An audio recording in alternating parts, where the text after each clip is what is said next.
Hello everybody, I am Prerna Rajput from Alvary district of Haryana. I did my graduation under the stream Biotechnology from Guru Jambheshwar University of Science and Technology. And today we are going to learn about chapter 5 of your NCERT, that is life processes.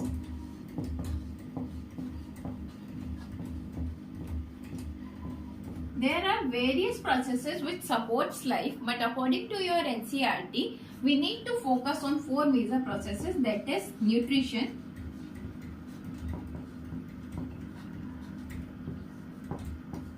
respiration,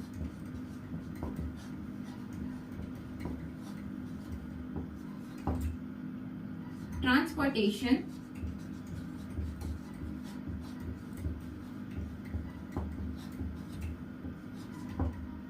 and excretion. Okay, nutrition and respiration are the 2 processes which we are going to learn in today's class. So please have a pen and notebook with you so that you could write down important points with me. So nutrition is the process of intaking and utilizing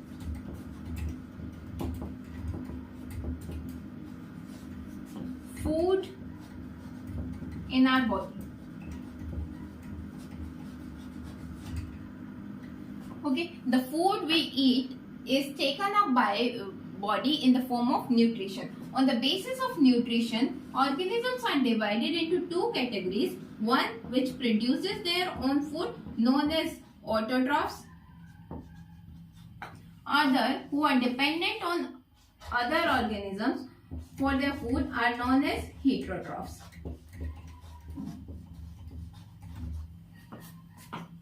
Auto means self. So they prepare their own food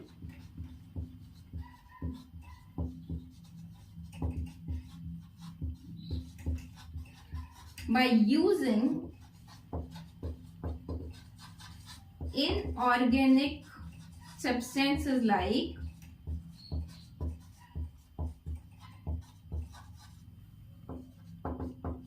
carbon dioxide and water. Now the process by which autotrophs made their food is known as photosynthesis. Look at the term. Photo means light. Synthesis means to produce.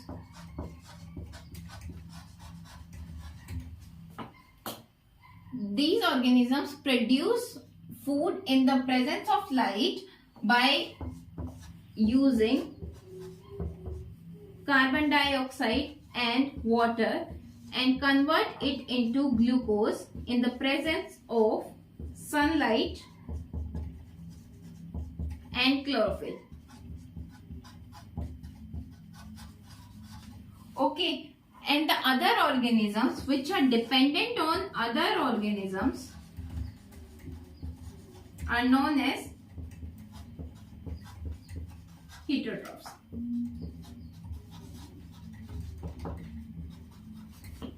For their food are known as heterotrophs. Now these organisms obtain their food in 3 different manners, according to which these are categorized into 3 parts. First are saprophytes,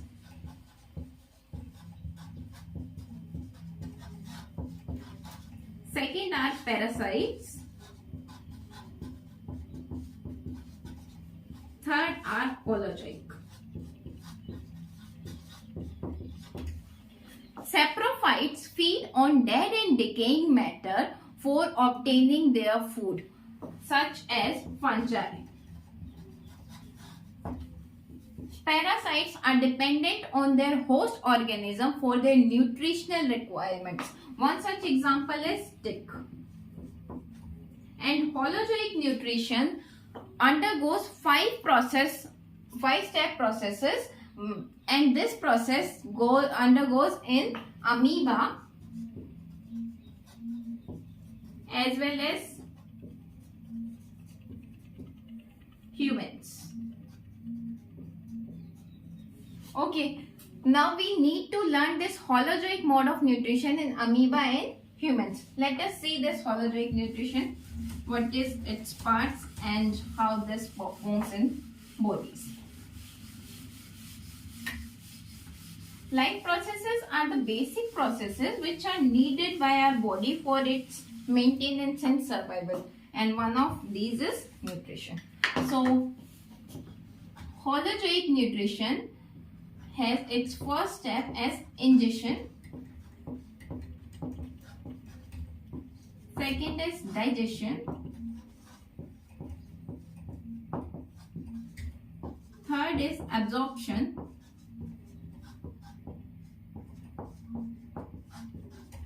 Fourth is assimilation.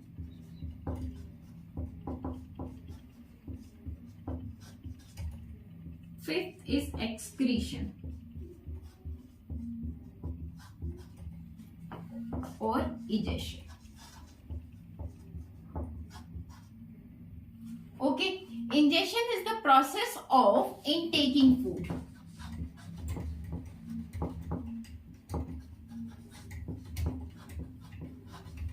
Digestion is the process of converting complex food into simple soluble substances. Breakdown of complex food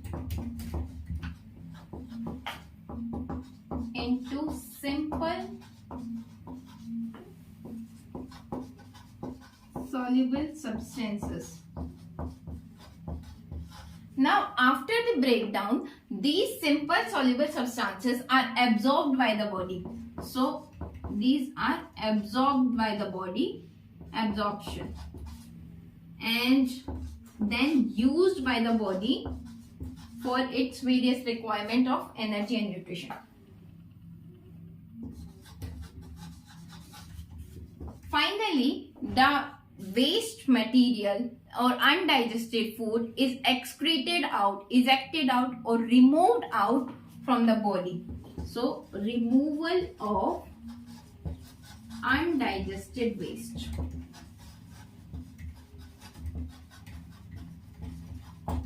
Okay, now let us understand this process in amoeba.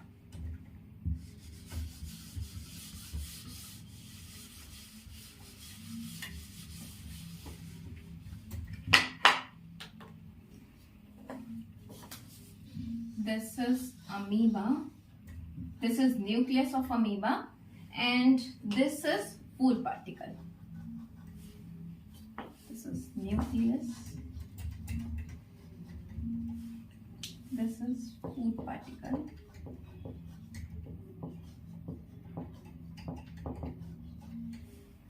Now this amoeba will elongate its pseudopodia towards the food particle. Just like this. This is nucleus. This is food particle.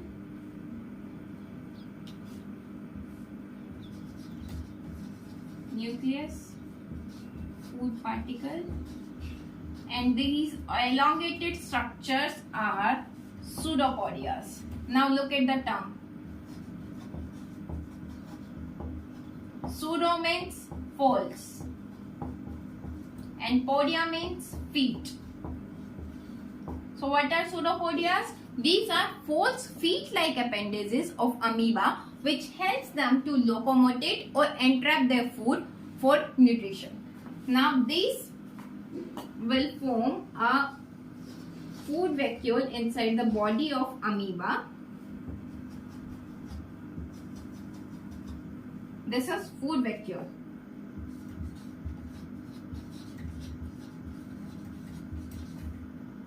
And the food gets digested in the food vacuole. Now this digested food is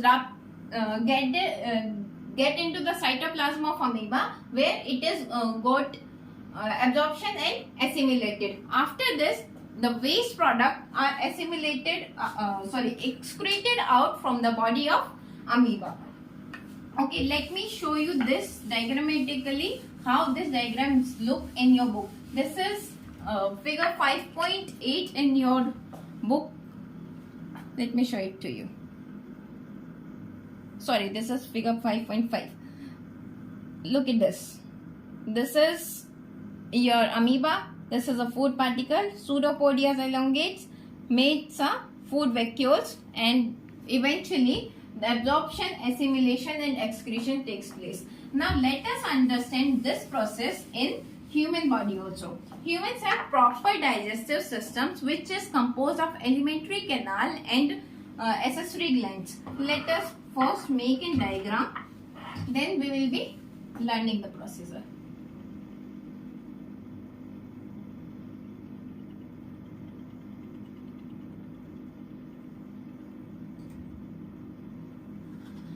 For this you need to make a human body like this, outer boundary.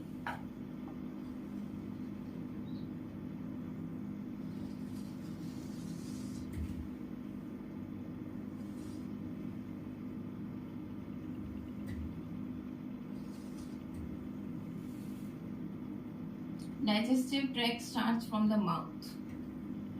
Here glands are present.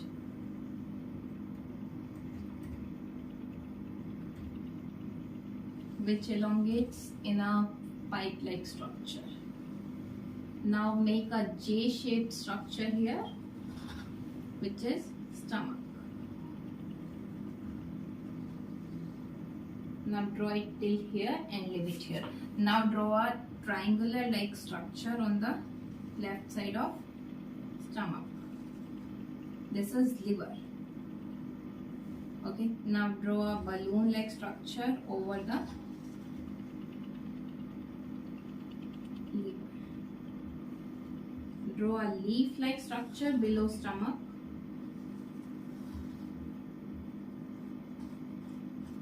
This is pancreas.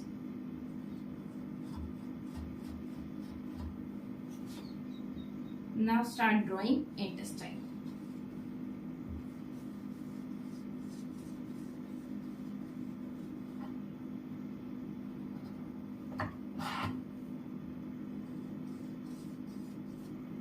Complete the diagram on the both sides and draw a anus on the bottom.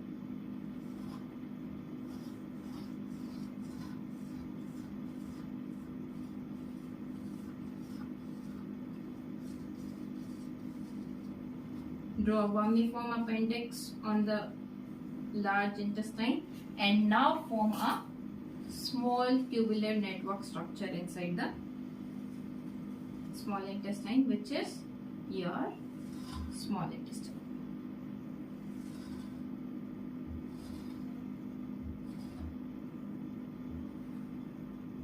How many of you know that the small intestine is the largest part of your alimentary canal, but it is known as small intestine because its diameter is smaller than the large intestine?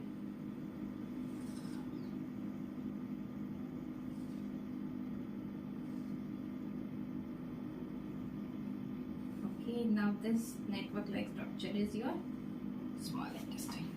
Okay, now let us label this. This is mouth.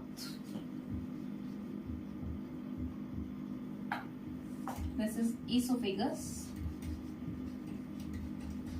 which is a pipe-like structure. This is stomach. This is pancreas. Large intestine.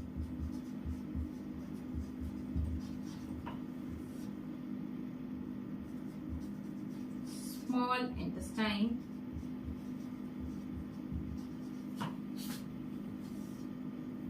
Anus, and this structure is known as gallbladder, and this is liver. Okay, so this was your diagram. Now let us learn this. Human digestive system starts with mouth, which has teeth, tongue and saliva.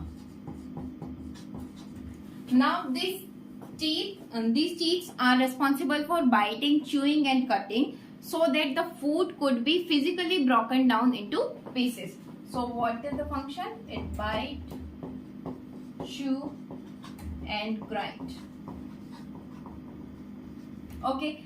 Tongue is responsible for mixing the food with saliva, and along with this, tongue have taste buds so that we could define the taste of food. So it mix and tells taste. Saliva. Saliva is a watery fluid which is produced by salivary glands, which are 3 in number and present in buccal cavity. So this is a watery fluid which also contains some biocatalytic enzymes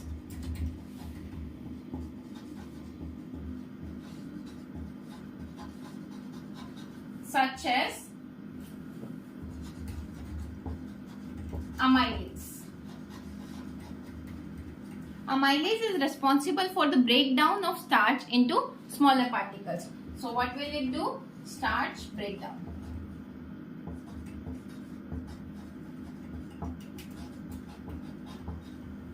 Okay, after mouth, there is a pipe-like organ which is known as esophagus or food pipe. Will receive the food and will perform peristaltic movements. Let me explain what are peristaltic movements.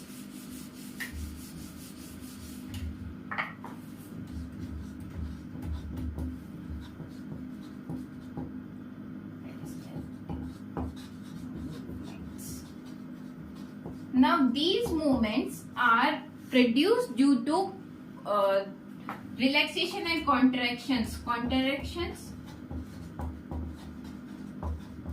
and relaxations taking place in alimentary canal rhythmically.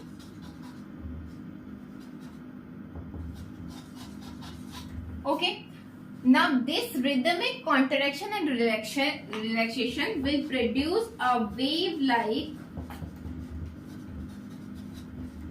motion, and this wave-like motion will push the food into the next organ. Now this food is received by stomach, and stomach will produce gastric juice which has HCl, mucus and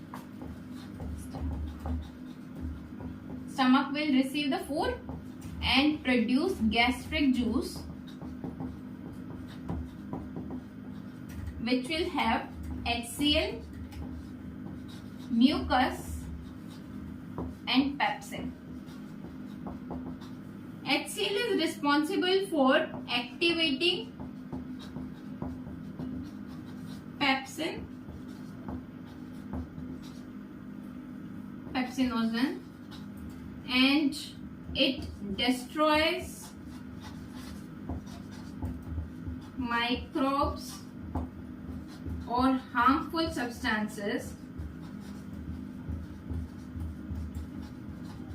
that may enter with the food. Mucus protects the stomach lining from acid.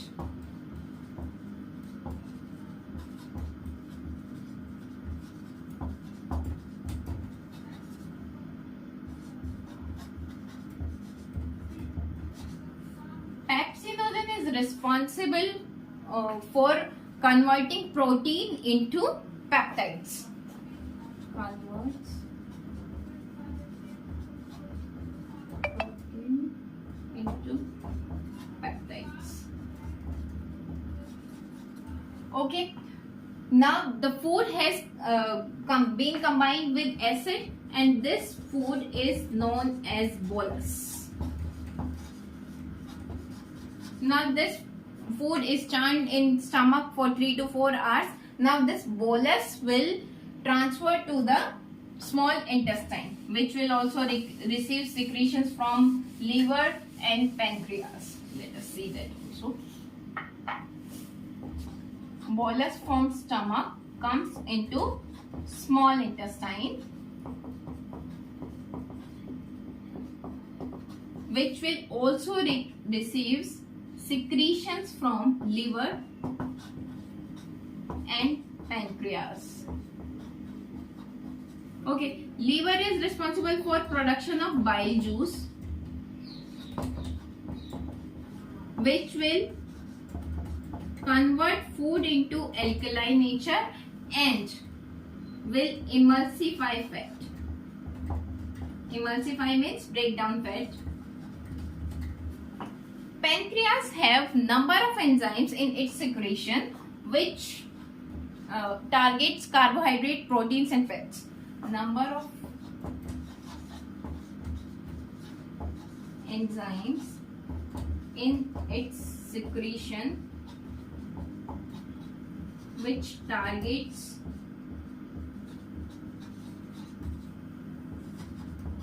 carbohydrates,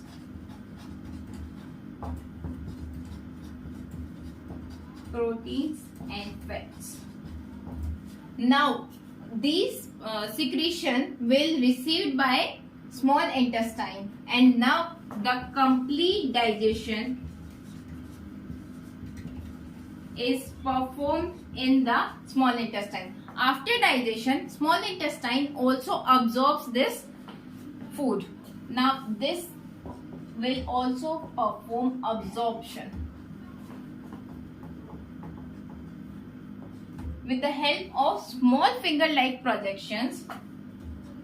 Small finger-like projections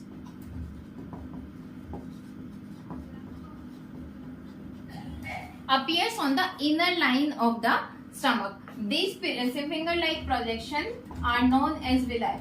Villi will increase the surface area of small intestine so that it could absorb more, and these villi are richly supplied with blood vessels so that the food is assimilated also. After small intestine, the food is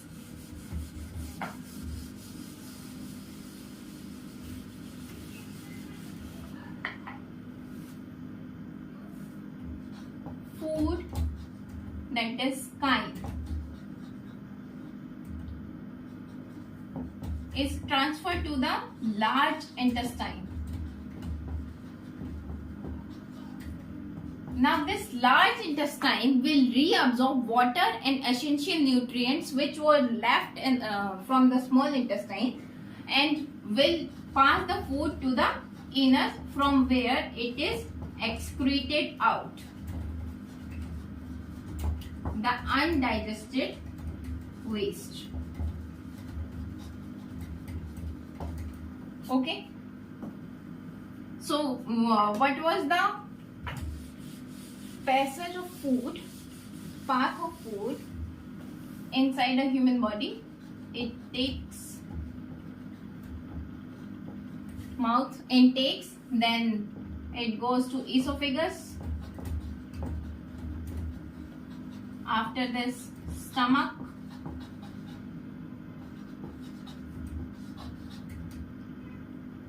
then intestine, and then anus.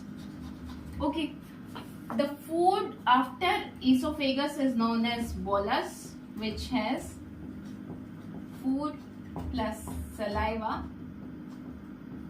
and here is chyme, food plus acid. Okay, so this was the passage of food from a human body. So that's it for the first part of the chapter, that is nutrition. Now let us learn the second part of the chapter, that is respiration.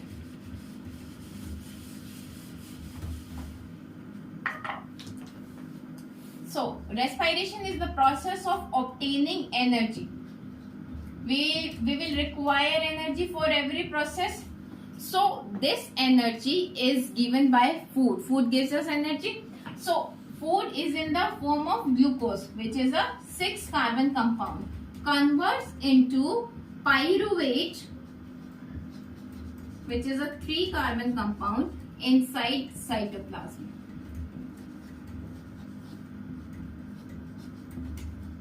Please mark this. This is important. That cytoplasm is the place where glucose converts into pyruvate. And now this pyruvate will undergo aerobic and anaerobic respirations. So in presence of oxygen, it will go to the mitochondria and will produce carbon dioxide, water and energy in the form of ATP. In lack of oxygen, it will produce lactic acid and energy. Such as in the cases of vigorous exercises, lactic acid formation takes place because there is lack of oxygen. And in absence of oxygen, it will convert into ethanol, and this process of formation, ethanol and energy, and this process of formation of ethanol is known as fermentation, such as in yeast cell.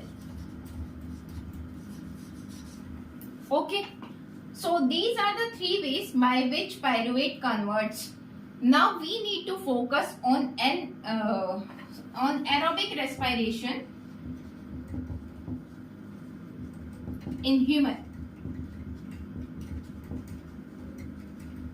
So let us make a diagram and learn this also.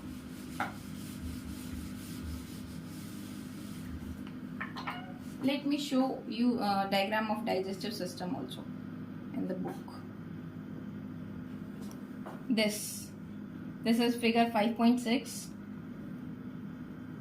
Here is mouth, then esophagus, then stomach, then which elongates in small intestine, large intestine, and eventually ends in anus. This has accessory glands as liver, gallbladder and pancreas.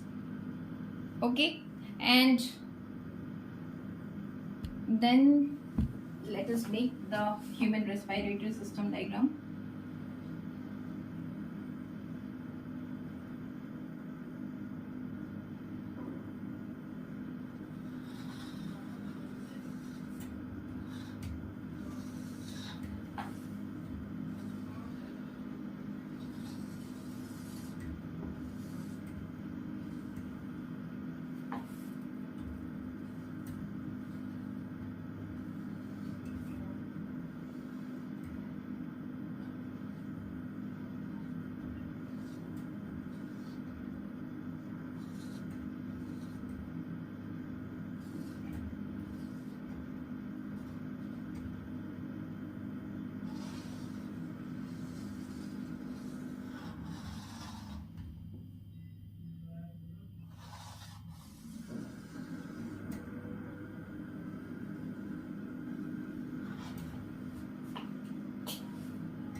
This is nasal passage or nasal cavity.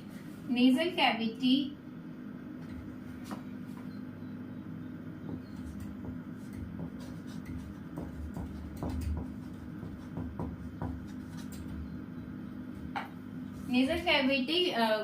continues in the pharynx, which is a common passage of food and air, which continues to larynx, which is voice box, which continues to trachea, and which eventually breaks down into two bronchus. One lung will receive one bronchi, which will further divide into small bronchioles.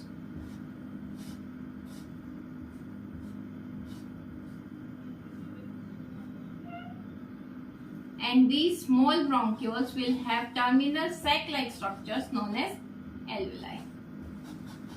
So these are alveoli and these are bronchioles. These bronchioles are separated all over the lung. Okay. Now let us see the pathway of air. Air enters into the nostrils, which are openings of nasal cavity. Nostrils, goes to the pharynx, which is common passage, then to the larynx, which is voice box, then to the trachea, known as windpipe, which breaks down into bronchi, then bronchioles, and then alveoli. Alveoli are ending sac-like structures or balloon-like structures of human respiratory system. Now let us learn how the exchange of gases takes place.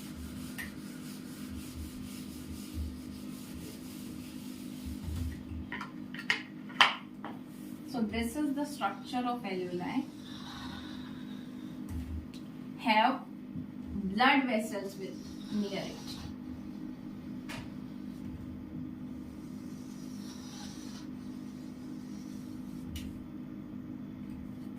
These alveoli are having air which is rich in oxygen, and these blood vessels will carry deoxygenated blood from tissues. So these having CO2 in high amount. Now the process of diffusion takes place in the membrane of alveoli and blood vessel, so that oxygen comes into the blood vessel and CO2 goes to the alveoli. Now this oxygen is transported to the body,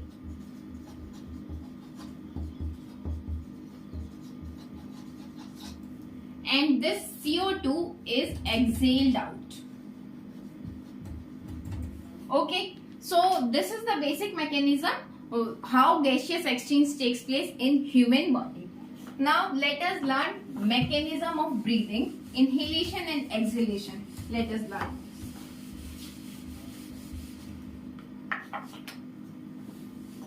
During inhalation, there is a structure called diaphragm. Diaphragm is a structure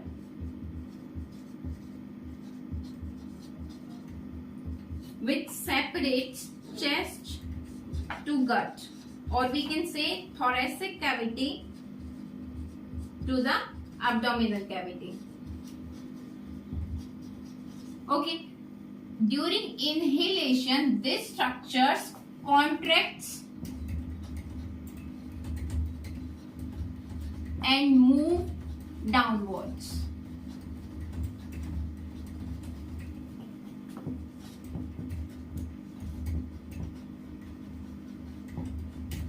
And rib cage goes outwards, so that the volume inside the thoracic cavity increase and air comes in. This is the mechanism of inhalation. Exhalation is just opposite. Here the diaphragm relax and move upwards,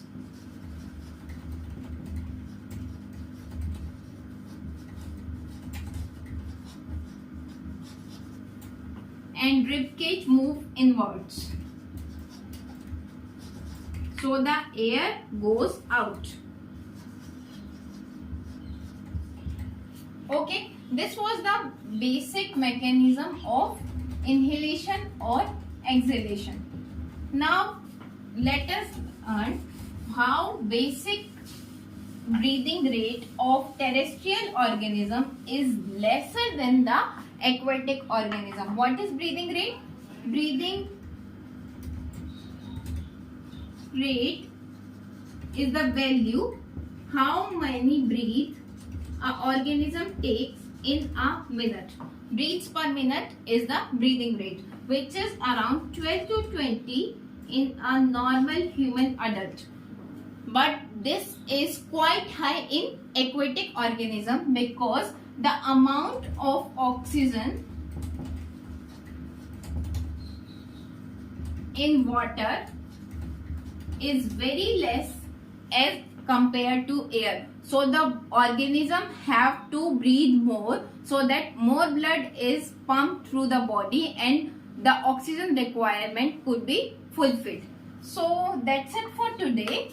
We have learned nutrition and respiration. In nutrition, we saw type of nutrition, type of organism on the basis of nutrition, and then we saw holozoic nutrition in amoeba and human beings. In respiration, we saw various methods of respiration and then human respiratory system. That's it for today. In next class, we will continue with transportation and excretion. Thank you so much.